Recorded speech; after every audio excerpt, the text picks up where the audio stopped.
So let's talk a little bit about the graduate school experience for our fellows.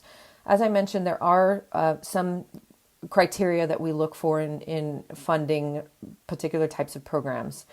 All of the graduate school programs that our fellows are eligible to participate in must be based at a U.S.-based institution here in the United States, and they have to be broad-based programs in areas such as international relations, public policy, public administration, management, business administration, organizational development, migration studies, and the such, and other like programs.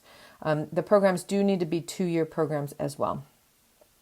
Programs that are more technical in nature, such as public health or agriculture, would not be eligible.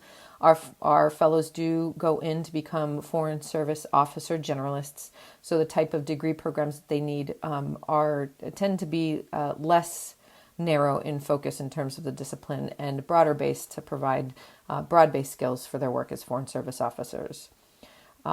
If you are interested in areas such as that or international education, for example, we could provide funding towards a 2-year master's public policy degree program, for example, where then you could focus on that more specific discipline that you might be interested in as well.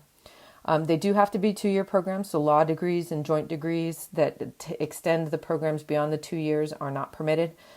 Similarly, doctoral programs are not within the purview of the fellowship for funding either. Fellows must be full-time and maintain a 3.2 throughout the course of the program, and the programs must be conducted in person under normal circumstances. We are not able to provide funding for an online-based program. And then our programs can be taken to any institution in the United States that meets these criteria. If you have specific questions about graduate school programs that may not be reflected on our partners list, I'd encourage you to look back at this criteria and see, does it meet the 2-year master's obligation? Does it have an international component to the curriculum? Is it based in the United States?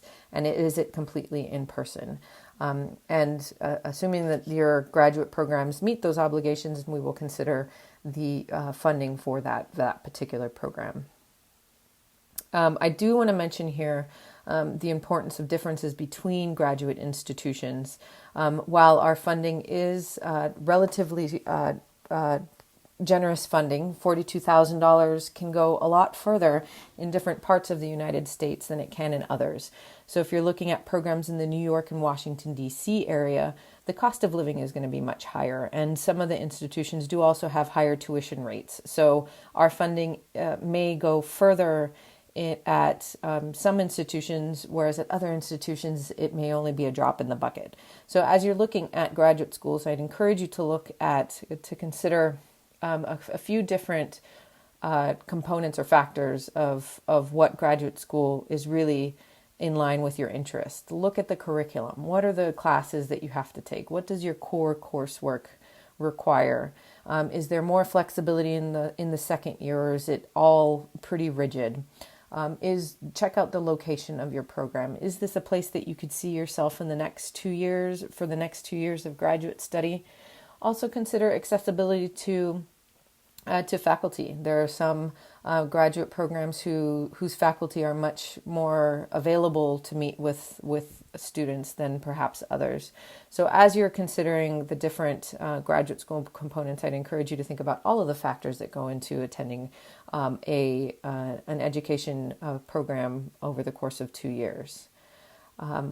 Also, we'll make our decisions about the fellowship program well in advance of when our fellows are required to have been admitted to the program. So during this 2022 application cycle, folks will know before Thanksgiving as to whether or not they have funding for graduate school, which could make it a space where if you are not successful this year, you could come back and apply in the following year.